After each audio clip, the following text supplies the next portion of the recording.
feeling overwhelmed, feeling extra stressed, feeling overstimulated. Perhaps you're noticing that you're overfunctioning and you're starting to like frantically help your partner, be of service to your partner, make meals, do all the things to help the people in your life, and you're noticing this like frantic energy in yourself.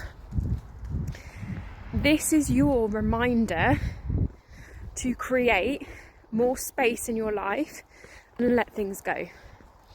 And I don't mean this on a logical level. I don't mean if you've got frantic energy, you're doing too many things and need to do less things. That's not what I mean. Because it's not about what you're doing, but it's about the resonant frequency of the thing that you are doing on your body. So we have to remember, as sensitive women, that we literally have more sensory receptors in the brain. And in any given moment, we are taking in more pieces of information than the average non-HSP neurotypical person. So when we go into any over-functioning, frantic energy, burnout, all the things, anxiety, depression, like any of it, it is simply a case of reducing our sensory input. And that sounds so simplistic, but this simplicity has really helped me. So I wanted to share this to help others.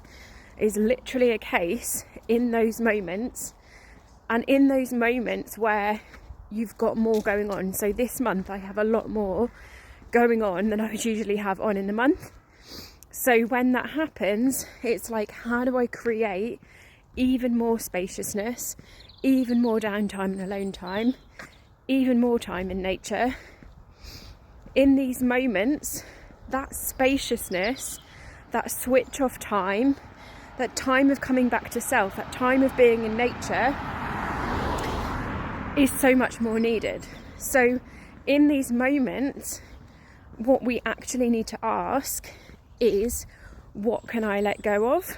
How can I create some space in my schedule? How can I create some space in my diary?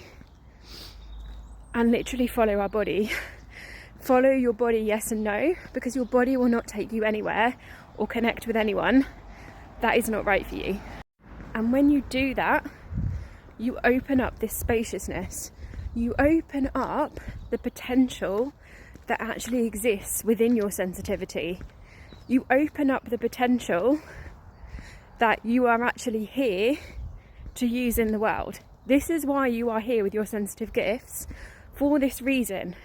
But I see so many women over-functioning and using their sensitive gifts in this kind of over-functioning, do everything in the home for everybody at home, do all the things for the friends, do all the things for the family, and then they're burnt out. And actually, that's not the way you came here to operate with your sensitive brain. So when you can simply go, okay, I'm receiving too many sensory pieces of information, let's look at the diary, let's get some things out, let's cut some connections that my body doesn't feel right with, let's stop doing some things. This opens up space for that sacred yes in your body to come in, so that your sensitivities are this beautiful, beautiful gift. And I still have to remind myself this to this day, after doing this work for 12 years, 9 officially, I still have to remind myself this. It's like, literally, just remember, you've got a sensitive brain, Gemma, and you just need to let some things go. And then I let some things go. I cancel some things in my diary. I cancel some plans. Ignore the gaslighting around, you need social connection, go out and get into the world, get out of the house. Ignore that shit and listen to your body. Trust me, it works.